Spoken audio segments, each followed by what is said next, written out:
আসসালামু আলাইকুম। আজকে আমরা পিনাকি ভট্টাচার্যের ভিডিও করা একটা ভিডিও দেখব। এখানে টাইটেল দেওয়া আছে, কে জিতলো, ইরান না ইসরায়েল। তো চলুন ভিডিওটা শুরু করা যাক।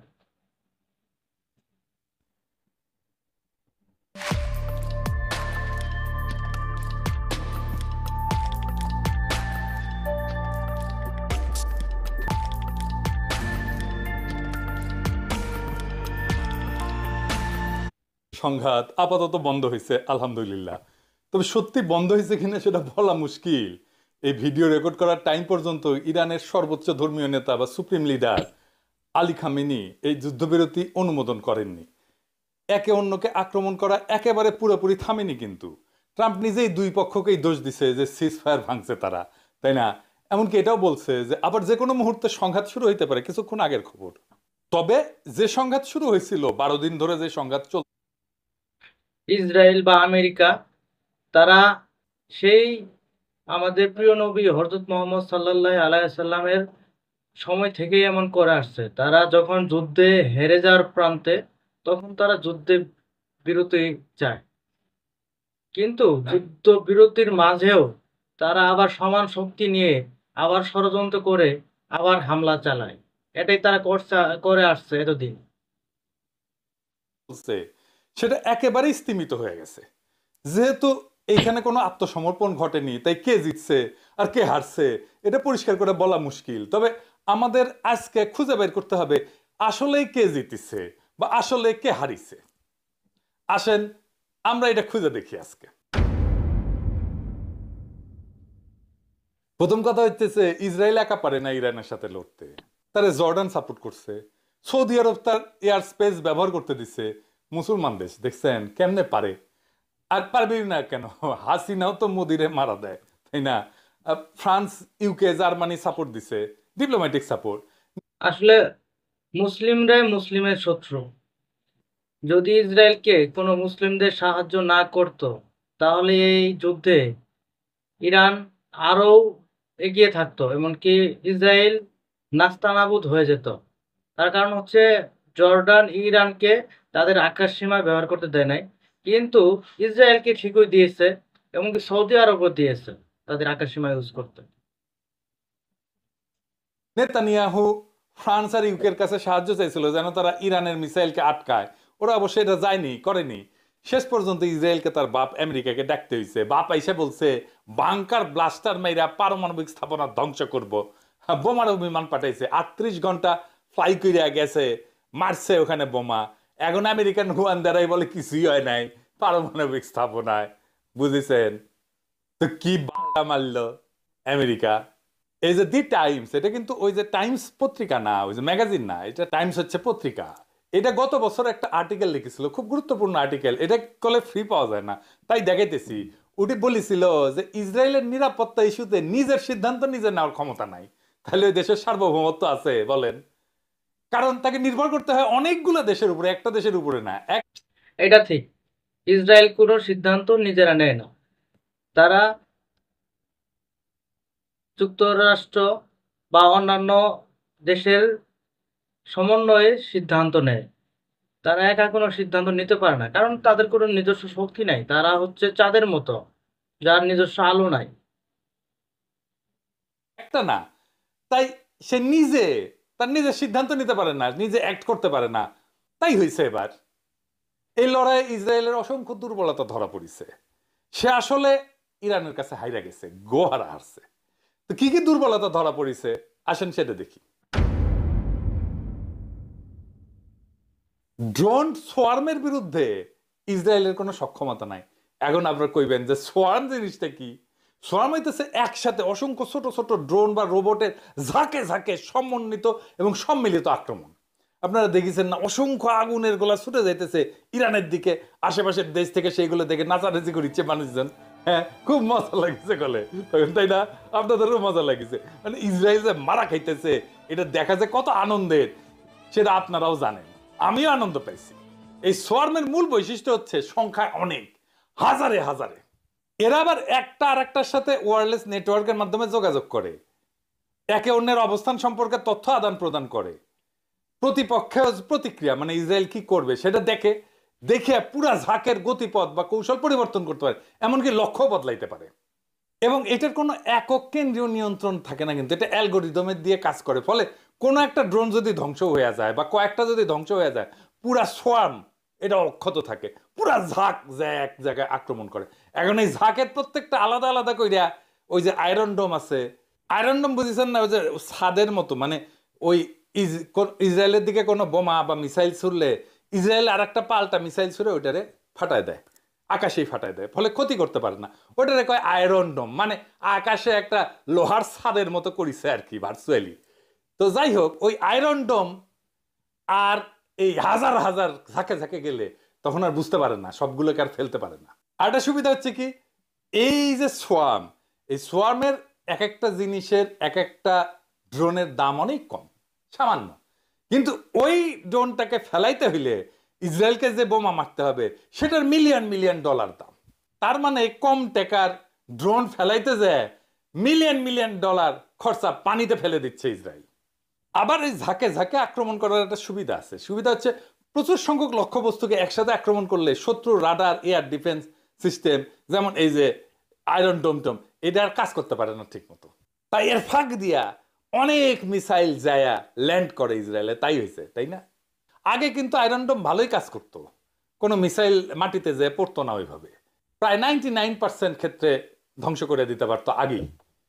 এর কারণে ইসরায়েলের নাগরিকদের ধারণা ছিল যে আমরা তো সুরক্ষিত, আমাদের কেউ কিছু করতে পারবে না, সামে ছিল আর কি।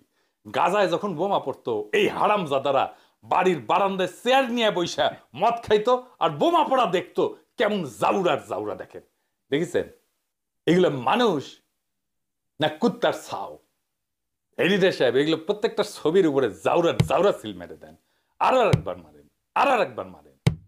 এই যে সোয়াম, এটা একই সাথে বিভিন্ন দিক থেকে, বিভিন্ন উচ্চতা থেকে, বিভিন্ন গতিতে আক্রমণ করতে থাকে, প্রতিরক্ষা ব্যবস্থা বিভ্রান্ত করে দেয়।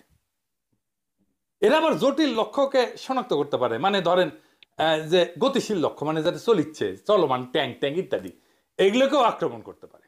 তো ইরান করতো কি, প্রচুর সংখ্যক, প্রায় হাজারের মতো কম দামি এবং ধীর গতির শাহেদ ড্রোন একসাথে সোয়ার্ম হিসেবে পাঠায়।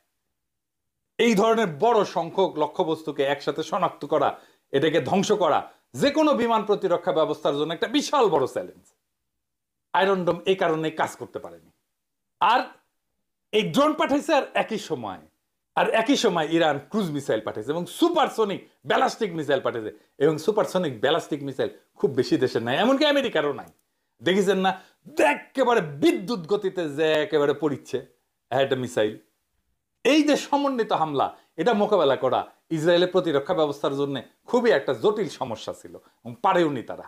এবং বিষয়টা হচ্ছে, এই পুরা টেকনোলজি এটা ইরান নিজে তৈরি করছে, কারো সাহায্য নেয়নি। এই টেকনোলজি ইরানের একান্তই নিজস্ব। এই যে এতদিন ধরে স্যাংশনের মধ্যে থেকেও কি রকম টেকনোলজি ডেভেলপ করছে দেখেন। ইসরায়েল প্রথম সপ্তাহে ইরান ইসলামী বিপ্লব হওয়ার পর তারা গণতন্ত্র পথে না গিয়ে তারা ইসলামী শাসন প্রতিষ্ঠা করে। তখন থেকেই সারা যুক্তরাষ্ট্র তো বটে, সারা বিশ্ব থেকে এগুলার চাপ দিতে থাকে। এমনকি যুক্তরাষ্ট্র তাদের অর্থনৈতিকভাবে স্যাংশন দেয়। কিন্তু এই স্যাংশন দেওয়ার পরও তারা তাদের আহ, অর্থনীতিকে সচল রাখছে এবং কি তারা তাদের গবেষণাগুলো চালিয়ে রাখছে। সবকিছু তারা করে আসছে এতদিনের, এটার একটা সুফল পাওয়া গেল। $5 বিলিয়ন খরচা করে ফেলছে এই যুদ্ধের পিছনে। প্রথম সপ্তাহে 12 দিন যুদ্ধ চলছে, এক এক দিনে $1 বিলিয়ন খরচা হয়েছে।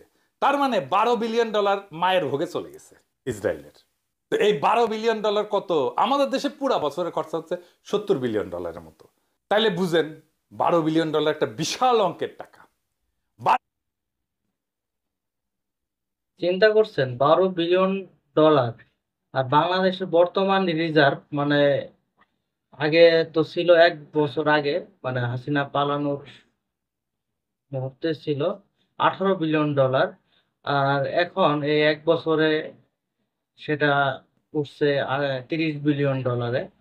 আর ইসরায়েল যদি একদিনেই 12 দিনে $12 বিলিয়ন খরচ খরচ করে, আর 30 দিন যদি এই যুদ্ধ হইতো, তাহলে $30 বিলিয়ন। তার মানে বাংলাদেশের এক যে রিজার্ভ, এই রিজার্ভের সমান তারা 70 খরচ বিলিয়ন করে ডলারের মতো। ফেলতো। তাইলে বুঝেন চিন্তা করুন কত 12 বিলিয়ন ডলার একটা কি বিশাল অঙ্কের অবস্থাটা। টাকা। একটা দেশের বাড়ি ঘর যা রিজার্ভের ভাঙছে সমান তা প্রায় 1.5 তারা বিলিয়ন ডলার খরচ এর উপরে। করে ফেলতো 30 দিন মানে এই যদি 12 যুদ্ধটা বিলিয়ন চলতো। ডলার হচ্ছে তার যুদ্ধাস্ত্রের খরচ, তার সেনাবাহিনীর খরচ। এই যে একটার পর একটা যুদ্ধ করতেছে ইসরায়েল, এর ফলে ওর অর্থনীতি টিকে থাকবে কিনা এটা নিয়েই প্রশ্ন উঠেছে। দেখেন, গত বছর আগস্ট মাসে অর্থনীতিবিদরা বলছিল যে ইসরায়েলের অর্থনীতি কুতাইতেছে কুতাইতেছে, যুদ্ধ বন্ধ হইলে উপকার হবে ইসরায়েলের। তার মধ্যে আর একটা যুদ্ধের মধ্যে জড়িয়েছে, বড় যুদ্ধ। তো এখন কইতে পারেন যে দাদা ইরানের কত ক্ষতি হয়েছে? ইরানের 200 মিলিয়ন ক্ষতি হয়েছে প্রত্যেক দিন। তার মানে 12 দিনে 2400 মিলিয়ন, সব মিলিয়ে $2.5 বিলিয়ন মতো। একদিকে 12 বিলিয়ন আর একদিকে 2.5 বিলিয়ন। কার বেশি খরচ হয়েছে? ইসরায়েলে পার ডে 1 বিলিয়ন, আর ইরানের পার ডে $200 মিলিয়ন। সেক্ষেত্রে সবচেয়ে বেশি খরচ হয়েছে ইসরায়েলের, ইরানের খুবই অল্প এর মধ্যে সেই যেটা হয়েছে পরিমাণ। সেটা ভীতি ইসরায়েলের। একটু পর পর সাইরেনের শব্দ, এটা নিয়ে ইসরায়েলের নাগরিকেরা, সাইরেনের শব্দ হয়েছে আর ওই যে প্রতিরক্ষা ব্যবস্থার মধ্যে ওই যে বাংকারে যায় ঢুকতে হয়েছে, ট্রমাটাইজ হয়ে গেছে ওরা সবাই, দেখেছেন? তারপরে পলাইছে সবাই দেশ থেকে। ইসরায়েলে যারা আছে তাদের দ্বৈত নাগরিকত্ব, বিভিন্ন দেশে নানা দেশ থেকে আসছে। এই ইউরোপের প্রত্যেকটা দেশ থেকে গেছে, রাশিয়া থেকে গেছে, আমেরিকা থেকে গেছে। ওরা ওদের আমেরিকানও সিটিজেনশিপ আছে, ইসরায়েলেরও সিটিজেনশিপ আছে। কে এখন সাদে বইসা একটা যুদ্ধের মধ্যে যায় সারাক্ষণ সাইরেন বাজবে আর বাংকারের মধ্যে ঢুকতে হবে? কে যাবে এখানে? কেউ যাবে না। যারা ফিরে আসছে তারা কেউ আর ফিরে যাবে না। এর মধ্যে একটা দল দেখেন গ্রিসে ওরা নামিছে, আর গ্রিসের লোকেরা প্যালেস্টাইনের জন্য মিছিল করিচ্ছে ওদের সামনে, দেখেছেন? সব জায়গায় এরা ঘৃণা পাচ্ছে এই ইসরায়েলের নাগরিকরা। এই ইসরায়েলের নাগরিকদের মনে তীব্র ভয়ের আতঙ্ক ভর করছে। এ কারণেই প্রথম ইসরায়েলের মাটিতে ভয়াবহ বোমা হামলা হয়েছে, একদম ভেঙে চুরে শেষ। আমি দেখেন এর আগে আহ, আরব বিশ্ব মিললে সাথে ইসরায়েলের যুদ্ধ হয়েছিল 5 দিন। সেখানে ইসরায়েলের কাছে টিকতেই পারেনি আরব যে দেশগুলো ছিল, মধ্যপ্রাচ্যের অন্যান্য দেশগুলো, তারা টিকতে পারে নাই। যার জন্য তারা সেই যুদ্ধে আরবরা হেরেছিল। কিন্তু সেখানে প্রায় অনেকটি দেশ ছিল, মিশর, আহ বর্তমানে সৌদি আরব বা অন্যান্য দেশ মিলে একটা দেশের সাথে যুদ্ধ করছে। আর ইরান ইসরায়েল যুদ্ধে একটা মাত্র দেশ, যেখানে শুধু ইরান। আর এদিকে ইসরায়েলের সাথে আবার যুক্তরাষ্ট্র যোগ দিচ্ছে। তারপরেও তারা হারতে বাধ্য হলো বা হেরেছে। বা 12 দিন পর্যন্ত যে যুদ্ধ তারা বীর দর্পে চালিয়ে গেছে, এটাই অনেক কিছু আসলে। আমেরিকা আসলে তো যুদ্ধবিরতির জন্য একবার রাশাক বলে আহ, আরেকবার চীনকে বলে, হাতে পায়ে ধরিছে রীতিমতো। এর ইরানের আগে রাষ্ট্রীয় টেলিভিশন ইসরায়েলরা এই চ্যানেল ধরনের কোনো প্রতিরোধের IRINN মোকাবেলা হয় এটা নাই, দাবি করেছে যে ট্রাম্প এই কাতারে প্রথম। মার্কিন ঘাঁটিতে ইরানের হামলার পর যুদ্ধবিরতির জন্য মিনতি করেছে। কেন করেছে? ইন্টারেস্টিং ব্যাপার সেটা হইতেছে হুরমুজ প্রণালী। হরমুজ প্রণালী সে বন্ধ করে দিবে বলছে। এখন হরমুজ প্রণালী কি? হরমুজ প্রণালী হইতেছে এমন একটা চিকন একটা সমুদ্র পথ যেখান দিয়ে প্রত্যেক দিন প্রায় 20 থেকে 30 মিলিয়ন ব্যারেল অপরিশোধিত তেল এই প্রণালী দিয়ে সারা দুনিয়াতে আসে। সমুদ্র পথে যত তেল রপ্তানি হয় তার 20%-এর বেশি এইটা প্রত্যেক দিন। তো এই রুট ব্যবহার করে তেল রপ্তানি করে অনেকগুলো দেশ, কিন্তু যেমন সৌদি আরব করে, ইরান তো নিজে করেই, ইরাক করে, কুয়েত করে, আরব আমিরাত করে, কাতার করে। আর এটা যাইতে হয় ইরানের পাশ দিয়ে। তো ইরান এটা বন্ধ করে দিতে পারে, বেশি দূর না, 3 কিলোমিটার বন্ধ করে দিলে পুরা শেষ, আর কোনো জাহাজ যাইতে পারবে না। যদি এই প্রণালীতে সাময়িকভাবে বন্ধ করে দেয় তাহলে গোটা পৃথিবী অন্ধকার হয়ে যাবে, জ্বালানি তেলের বাজারে আগুন লেগে যাবে। গোটা পৃথিবী চলে জ্বালানি তেলের উপর নির্ভর করে। যদি এই হরমুজ প্রণালী বন্ধ করে দেয় ইরান, সেক্ষেত্রে পৃথিবী অন্ধকার হয়ে যাবে। আর যে দেশগুলা নাম শুনলাম, সেই দেশগুলা থেকে বেশিরভাগ তেল বা জ্বালানি নেয় যুক্তরাষ্ট্র। সেখানে যদি ইরান এটা বন্ধ করে দেয়, সেক্ষেত্রে যুক্তরাষ্ট্রে তেল যাবে না। সেক্ষেত্রে তারা তাদের শিল্প কারখানা সবকিছুই বন্ধ হয়ে যাবে যদি সাময়িক তারা ভাবে এটা বন্ধ করে বন্ধ দেয়। করে দেয় তাহলে গোটা অতএব এটা পৃথিবী অন্ধকার হয়ে গুরুত্ব যাবে। নেই। জ্বালানি তেলের বাজারে আগুন লেগে যাবে। এই ভয়ে ট্রাম্প এরে ধরে ওরে ধরে, এবং এই হরমুজ প্রণালী আগেও বন্ধ করেছিল ইরান, আবারও বন্ধ করে দিতে পারে। ইরানের হাতে অস্ত্র বেশি, ইরানের সাহস বেশি। ইরান এইভাবে হরমুজ প্রণালী অবরোধ করতে পারে, এবং এর মধ্যে দিয়া ইরানের শক্তি বুঝে গেল পুরা দেশ। আর ইসরায়েলের কোথায় কোথায় দুর্বলতা সেটাও বুঝে গেল, এবং এখন আমরা জানি ওর কোন কোন জায়গায় ব্যথা। এডিটর সাহেব, ওই গানটা এখন হবে। ইরান আর কি করছে? ইরান জাতিসংঘের পারমাণবিক কর্মসূচি, যেটা আন্তর্জাতিক পারমাণবিক শক্তি সংস্থা IAEA, international atomic energy agency, যেটা সমস্ত পারমাণবিক কর্মসূচির দেখভাল করে, তার সাথে সমস্ত সম্পর্ক ছিন্ন করছে। তার মানে সে বিনা বাধায় তার পারমাণবিক কর্মসূচি চালায় যাবে, পারমাণবিক বোমা বানায় ফেলবে। ইসরায়েল চাইছিল তার পারমাণবিক কর্মসূচি বন্ধ করতে, উল্টা ইরান পারমাণবিক বোমা বানায় ফেলতেছে বীরের মতো মাথা উঁচু করে। এটা একটা ভালো পজিটিভ দিক, কারণ যে চুক্তিটা ছিল এই চুক্তির কারণে ইরান একটু বাধা ছিল, তারা এটা চাইলে করতে পারে না, কিন্তু যুদ্ধ হওয়াতে তারা এটা থেকে সরে গেছে। এখন তারা চাইলে পারমাণবিক বোমা বানাতে পারবে। এটা ইরানের জন্য অবশ্যই একটা ভালো নিউজ। লড়াই করছে ইরান, দুনিয়ার সব হিসাব নিকাশ পাল্টে দিছে ইরান। ইরানের হাতে পারমাণবিক বোমা আসা মানে মধ্যপ্রাচ্যের শক্তির ভারসাম্য বদলায় যাওয়া। আর এই যুদ্ধে ইসরায়েল যদি ইরান পারমাণবিক বোমা বানাতে পারে, সেক্ষেত্রে আমেরিকার যে মধ্যপ্রাচ্য হস্তক্ষেপ, এই হস্তক্ষেপটা কমে যাবে। কারণ মধ্যপ্রাচ্যে সেই আমেরিকা থেকে এসে মধ্যপ্রাচ্যে তারা দাদাগিরি করে। আর ইরান যদি পারমাণবিক শক্তিধর রাষ্ট্র হতে পারে, সেক্ষেত্রে তাদের দাদাগিরি আর থাকবে না, সেখানে ইরানের আধিপত্য চলবে। পতনের শুরু। ইসরায়েল আর থাকবে না। কার বাপের ধন সাপে খাইছে যে বোমা পড়বে আর সেখানে থাকতে আসবে? এগুলো ভীতু তো। যারা ভাগছে ইসরায়েল থেকে, ইসরায়েলের নাগরিক, তারা জিন্দেগিতে আর ইসরায়েলিতে ফিরে আসবে না। সো জো ভাগা ওই সিকান্দার। আর এখন থেকে নেতানিয়াহুর ব্লাস্টার মারবে আশেপাশের সবাই, কারণ ইসরায়েলের দৌড় কত দূর সেটা বুঝে গেছে সবাই। মারা দুইজনই খাইছে, হারিছে দুইজন, ইসরায়েল হারিছে, আমেরিকাও হারিছে। এখন এই দুইজন করিচ্ছে কি, গলা জড়াজড়ি করে গান গাচ্ছে। কি গান? হেমন্ত সঙ্গীত গাচ্ছে। আঙ্গারে সেকুলার মুক্ত মনা প্রগতিশীলরা, হিন্দুত্ববাদীরা সাপোর্ট করেছিল, ওরা সায়নার নিয়ে যায় দুইজনে গান শিখে দিল নি, ভালো হইলেনি। কি গান গাচ্ছে এই দুইজন মিলে গলা জড়াজড়ি করিয়া? ওই নেতা নেই আর ট্রাম্প শোনানো লাগবে। আচ্ছা শুনে গলা পরিষ্কার করে নি। হ্যাঁ, ওই গাচ্ছে, আমায় প্রশ্ন করে নীল ধ্রুব তারা, আর কত কাল মোরা খাবো পুট। যাই কোন, দাদার কণ্ঠ কিন্তু অসাধারণ। তুমারা খাবো পুটু মারা।